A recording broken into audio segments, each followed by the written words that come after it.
এত সুন্দর প্রজেক্টের ফ্রন্ট কিভাবে বানালাম সেটাই দেখে নাও। এমএস ওয়ার্ডে গেলাম, লেআউট থেকে মার্জিনে গিয়ে ন্যারো করে নিলাম, সাইজ থেকে A4 সাইজ নিলাম, তারপরে পেজ বর্ডারে গিয়ে বক্স নিয়ে পেজ বর্ডার সিলেক্ট করে কালার করে নিলাম, নিয়ে ওকে ক্লিক করলাম। দেখতেই পাচ্ছেন পেজের কি সুন্দর কালার হয়ে গেছে।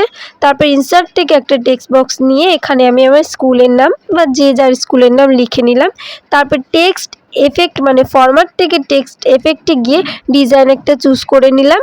নেওয়ার পরে ওই যে হলুদ অংশটা আছে ওইটা আমরা ক্লিক করলে আমাদের কিন্তু গোল রাউন্ড হয়ে যাবে। শেপ থেকে একটা শেপ নিয়ে নিলাম, যেটা দিতেও পারেন নাও দিতে পারেন।